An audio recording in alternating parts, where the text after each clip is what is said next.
Hey guys, what up, Viper here, and today I'm going to give you guys a very fundamental knowledge, in-depth guide about how to make the best teams in the Illuvium Overworld to level up as many Illuvials as possible, essentially save as many consumables as possible, and also just win every fight that you go in combat versus, because capturing all those Illuvials and hollows is just that important. The two main things that are super relevant about Illuvium Overworld combat. Once, now levels of Illuvials work, so levels have a tremendous impact on the stats of your Illuvials, and you definitely want to play around that, utilizing some super high level Illuvials as your main core points of your teams. And then the second one is that you want to have the advantageous hyper versus the enemy team. I don't know if you guys checked out some of my recent videos on that, but basically it's the simple thing like in Pokemon or any other game, right? You have fire beats nature, nature beats air, air beats water, water beats earth, earth beats fire. You have this circle kind of thing. You can check that in the game as well if you go if you're in a combat, right? And on this left side you go to the third window, you hover over this icon here, and you can see these +1 and +2. +2 means very good, +1 means a slightly good versus that. And if you go into combat, right, you see these yellow arrows here. They indicate that yep, this is gonna be good because this is nature and this is a water guy in range, so it's gonna get slightly hyper. And then there's gonna be a yellow bar surrounding everything, and you get a lot of bonus stats for those.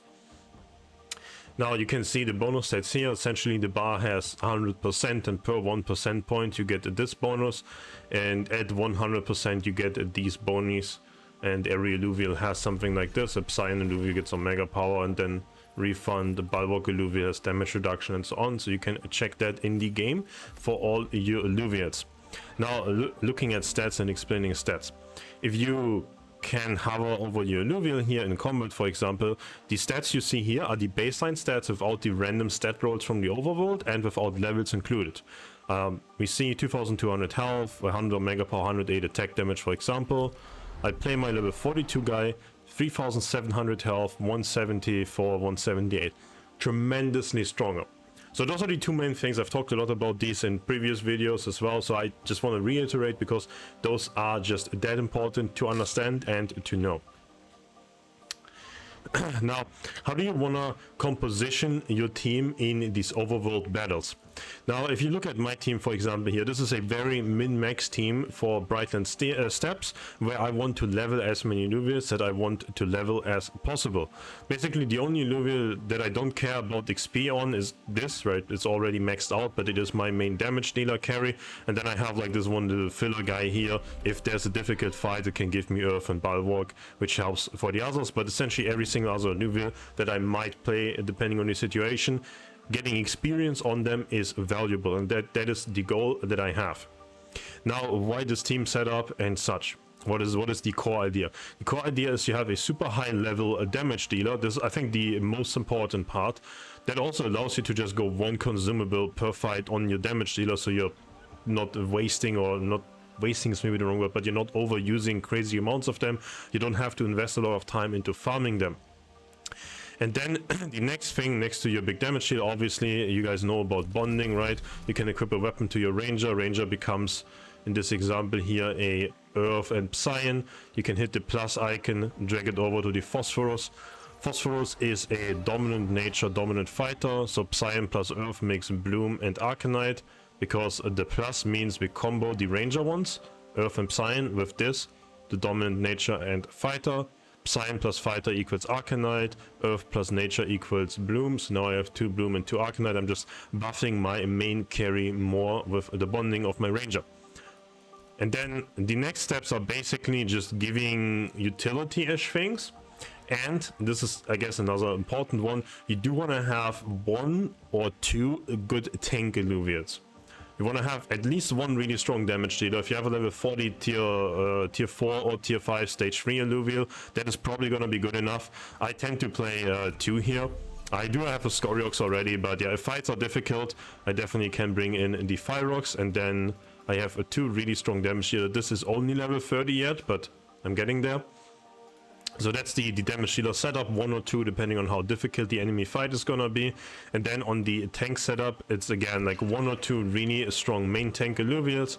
Scarabog here, level 33, it's pretty high level, has a lot of buffs on health and resistances. The baseline Scarabog is 1500 health, so this is more than 50% more health, for example.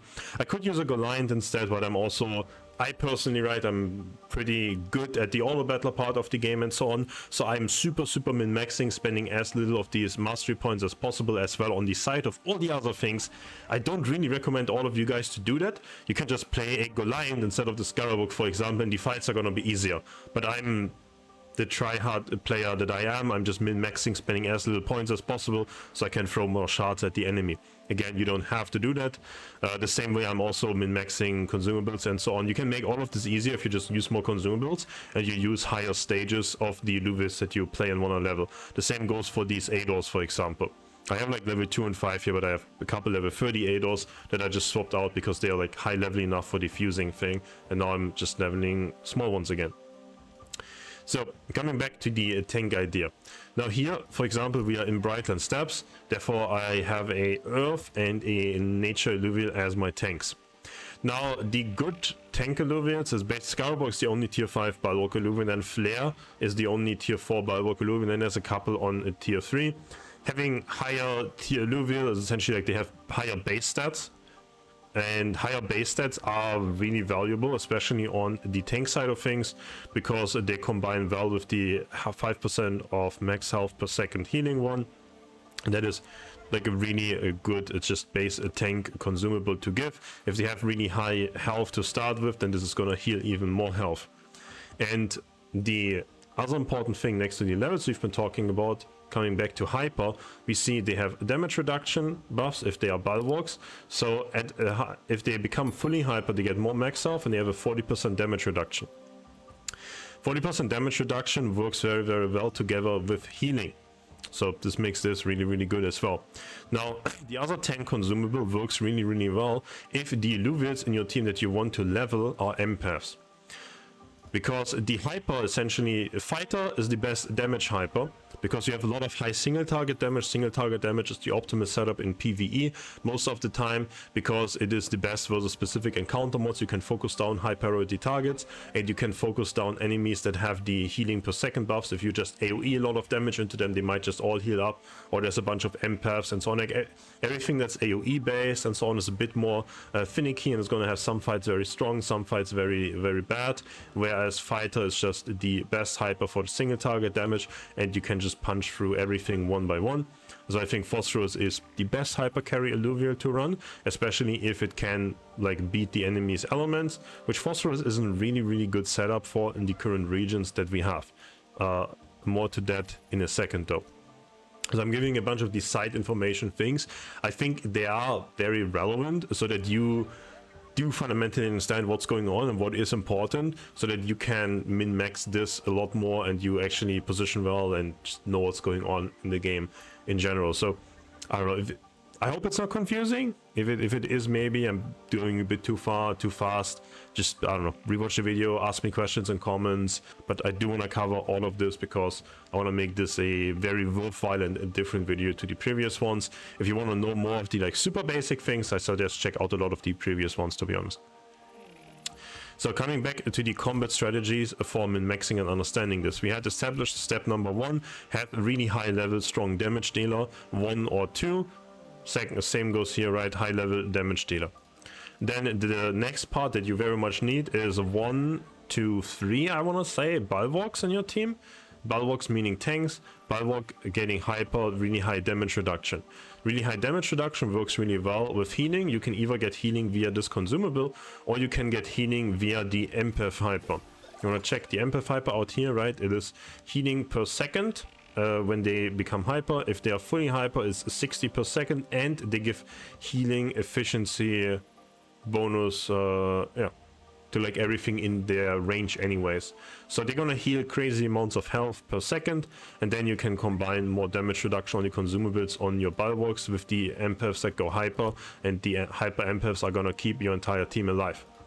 So these are the like strongest things that you can do. Now empath That is like the bonus if you are leveling Empath Illuvials, I think. The core thing is you need really strong damage dealer and really good tanks.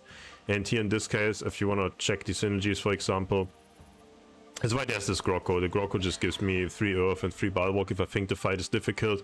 And because I happen to level Nature Illuvials, I'm gonna get the 3 Nature as well. If you for example, look at these synergies, they are like the biggest noob traps in the game, I believe. Because if you check Nature, for example, here, it says 40 health and region 0.3% of max health per second. 0.3% of max health. That is 3 health per 1000 HP. This is 2400 HP, so there's like 10 healing per second. Less than that, right? Like far less than 10 healing per second. It is like 10-ish if I give this and this becomes 3000 HP basically. So that's not crazy. If you're Nature Illuvial, it's 0.5, that's 5 per 1000 health. It's still not a lot. If we compare that to the Nature Hyper, this heals you almost 100 health per second. AoE around everything. So the traits are, especially on the lower end, because we don't go to 7, we don't go to the higher versions of these traits. That's really bad for the hyper setups in the combat. More to that in a second. And therefore we usually stick at 3. Maybe sometimes you can go to 5. I don't really think that that is the optimal strategy, because again it's weak for the having counter element to the enemy, and these counter elements have these insanely crazy strong buffs. So you always want to play for these buffs, therefore you usually only go to 3 on any of these, and you play 2 or 3 different ones, or yeah, you play like a variety of them essentially. Here in this case, like a realistic setup of mine would be to have a 3 nature, 3 earth, air and fire out, and probably more than 1 air alluvial out. So there's nothing that's really countering this. There's nothing that's like super strong versus this, because I have such a variety of things. That means that the base buff isn't crazy, but I get these buffs, the hyper buffs, and they make up for it by insane amounts.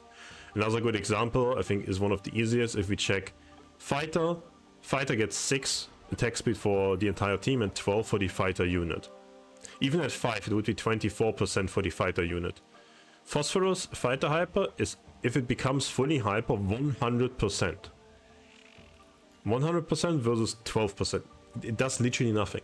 You do not have to prioritize these baseline traits a lot. Don't overvalue them. If you beat the enemy team on hyper and you deny the enemy team to get hyper as well, which is important. If I, for example, would have a full nature and earth only, I would be weak to water. Therefore, having these air alluvials in here is really good. I counter the water, enemy team does not get hyper. I do get hyper because nature slightly beats water, so I'm gonna win, right? My guy is just gonna get the crazy damage buff. It's a main damage dealer, and it's gonna wipe the entire enemy team. So there goes that, fundamentally understanding why these teams are strong and why they work. Now, the strongest thing you can have is essentially this setup where you have a damage dealer plus tanks plus empaths that all get hyper, because then the empaths can get hyper, these get damage reduction, and your entire team is just going to survive, and it's really easy. Now, you're not always going to be leveling empaths. If you're not leveling empaths, it's going to be a bit more difficult, to be honest, but it's still fine. Like, these are the core things. You probably just have to use a bit more consumables, maybe use some more mastery points, and you can throw fewer shards at the enemy team.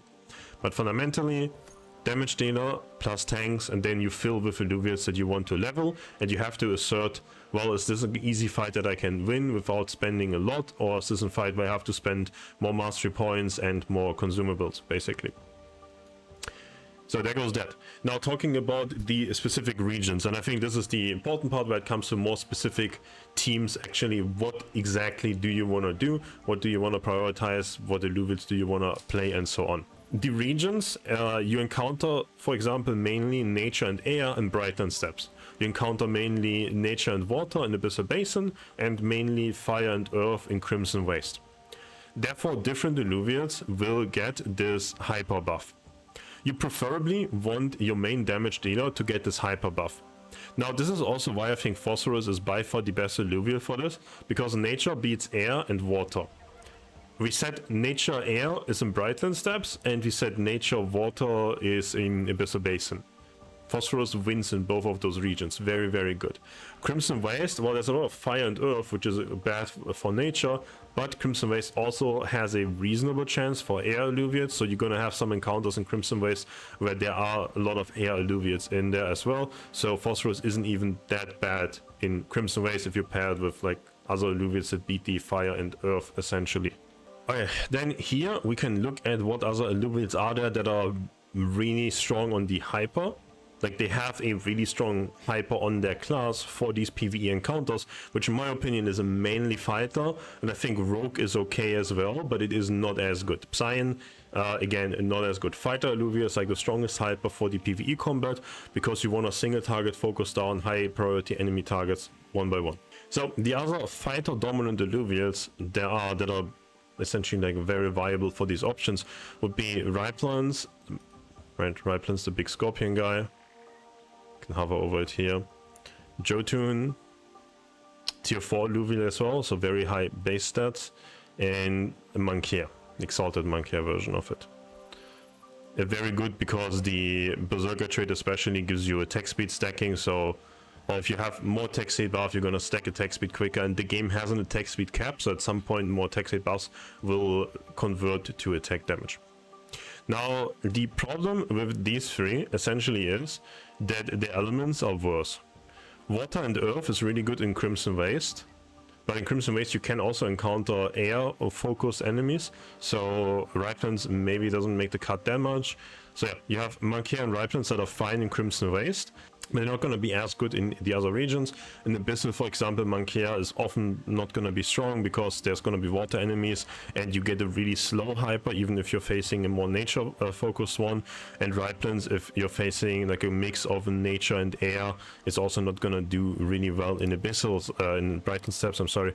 So yeah, these have less use cases and less regions. The same is true for Jotun. Jotun's main counter is it beats water, but the only region that we have right now that has a lot of water also has a lot of nature in it, which counters Jotun's hyper. So that's the problem with these essentially, but in Crimson, Ryplan's really, really good, Mankier, good in Crimson, and Earth is totally fine in Brightland. So Mankier is probably one of the best like tier 1 versions that you can have. I don't know if you really want to level this to level 40 or something like that, because you probably just want to farm experience on tier 5 Illuvials, so I would definitely suggest you do this with Phosphorus. I think that's the easiest one to do this with. Now, talking about other options, for example, Ramfire and Umbra are on the rogue side of things. Umbra being water is totally strong in Crimson, it's not that good in Brightland, and it's okay in Abyssal. Yeah, it's again, water I think is just not the strongest one right now, similar to air. I think nature and earth are essentially the better elements for the current regions and the current spawn rates that we have. Then fire, really good in Brightland, and it's okay in Abyssal, because water is only a little good against fire, it's not like super good, right? Earth is the super good one. So Ramfire, good in Brightland, probably fine in Abyssal most of the time. Same goes for example, Scoriox, very good in Brightland and fine in Abyssal. So the fire ones are, I guess, the next best ones after Phosphorus with nature. Because nature just beats water and air, which there's a lot of, and yeah. There's a lot of nature as well, this neutral versus that. And then on the tank side of things, I think there are mainly Titanor and Seer. Now, the really cool thing here is that Earth and Fire are both very strong elements, because we're fighting, like I said before, we're fighting a lot of nature. Earth and fire are good versus nature, and we're fighting a decent amount of air. Fire is also good versus air. So we have a good trades here, and there's not a lot of water, it's only really in Abyssal, and we don't really have to go to Abyssal Basin right now. There's no incentive to do that essentially in the game. If you want to go to Abyssal a lot, then I think that's like even the hardest one to make a really dedicated team for, because water and nature is essentially a hard setup to counter. So you have to bring like multiples. You have to go like, okay, if it's very nature heavy, I'm gonna play my fire guys. If it's very water heavy, I'm gonna play my air guys. On average, you can just play nature yourself, but then we are default back to Phosphorus.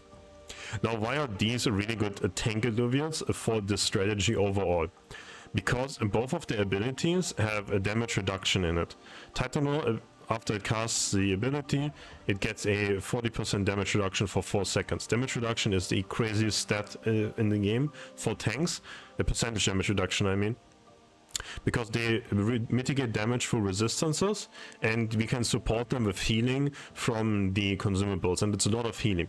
So if you combine a lot of damage reduction with a lot of healing, you create immortal tanks, and that's what we can do here, especially because if they go hyper, they have even more damage reduction, and you get to really critical numbers, and they just never die. See while spinning 45% less damage. It's the same logic as Titan, that's why they are so good. Also, they are high tier Illuvials, therefore if they have just really high base stats. For example, here Titanos base health 2400, Seer's base health is 2244. So they synergize really well with giving them consumables, and they can be this one guy that tanks almost the entire enemy encounter, because once they cast their Omega, they get a really high damage reduction, and they get hyper, they get high damage reduction, and yeah, they can just be there while your damage dealer kills the enemy team off. So this is pretty much all the fundamental knowledge kind of stuff there is to this. Now, what do you do about the Illuvials you want to level? How do you fit them in? I would say there are two options that you have. If you level Empath Illuvials, the Empath Hyper is really useful just for being the Empath Hyper. It's a lot of healing, it supports your entire team and your tanks, and your Illuvials become pretty tanky as well because it's just so much healing that they get. So Empath is the best supportive thing and the best hyper that you can get. So you want your Empath Illuvials to get hyper. Therefore, in a Abyssal, for example, bringing in nature empaths, really good in, no, sorry, not Abyssal. In Brighton Steps, bringing in nature empaths, very good. In Crimson Waves, bringing in water empath, very strong. So you want those guys to get hyper. Now, for Psion and Rogue Illuvials, if you want to level those, their job, in my opinion, is mainly to not allow the enemy team to get hyper. So you want to think, okay, this is my core team, depending on what you're playing, what you have on your account as well. That's why I don't really want to say, you have to play this Illuvial. I'm like, no, you have to understand what's good, and you can check your account. You can check what's like a high level Illuvial that can like by themselves or maybe with one other guy support, kill the enemy team. What's like your best tank, right? Like you have to look at your account and be like, this is my best tank, this is my best damage dealer. Okay, and their elements align with, I can easily farm this or that region. Okay, I can go farm that region, then I can capture the other things, and maybe I can play the different teams. That's the main takeaway that I hope people get from this. So once you figured out this for your account, right, you figured out what are your best damage dealers that you have right now, what elements are they really good versus, then you go to that region. What tanks do you have, what high level tanks do you have? Again, you figure that out, you go to that region, and then what do you want to level? Well, you can just level depending on the region that you want to go to, right? Like some Illuvials are easier to level in one or the other region, especially if they are empaths. But you can also, for example, say, well, I'm just going to play my Phosphorus, my Jotun, my whatever in every region anyways, and I'm not going to prioritize hyper on my damage dealer, but I can fill that by getting hyper on my Bulwarks. I can support my Bulwarks with like an empath, and then I can fill just random Illuvials like Rogues or Psions, because they kind of don't really offer utility, into your team, and they just disrupt the enemy team's hyper. Now, because you have 10 slots in your team, right, you can just flex out depending on the encounter you face, what you can beat. So you can, for example, go for a Jotun in Brightland for sure. You're gonna face a lot of nature, that's not good for you. Probably not gonna face a lot of water. Jotun is not gonna get hyper, but you can just have Jotun supported by really strong tanks, Bulwarks that get hyper, by empaths that get hyper, and then you throw in like 1, 2, 3 Illuvials in there that you just wanna farm experience on, and because, well, you're fighting versus a lot of nature, which is bad for Jotun, maybe just make them fire, for example, fire or earth. And then they don't give the enemy team hyper, your tanks and empaths get hyper, enemy team doesn't get hyper, damage dealer doesn't have hyper, sure, whatever, it's still gonna kill the enemy team one by one eventually with the consumables. If you want to min-max this more, you want to use less consumables, you want to have easier time fighting, and so on, I do highly suggest the high level Illuvial damage dealer, 1 or 2 high level tanks, like 1 to 3 depending on how comfortable you feel with the game, right? And then you fill out the rest of the team with Illuvials you want to level. Empaths are the easiest to level because their hyper is so good, and Psion and Rogue are essentially the most like useless because they don't really offer anything to your team often outside of like they themselves dealing damage. So you can be like, well, I want to just counter the enemy team's hyper with my guys, but you have to be careful to not overload too much on, for example, I don't know, you go 5 nature and then maybe there's like a ramp fight and a couple of fire Illuvials that you find in Brightland steps even, and then all of a sudden you have this full nature team and it's gonna struggle. Or you have only nature and earth, which is kind of like my baseline setup at the moment because I'm mainly farming Brightland.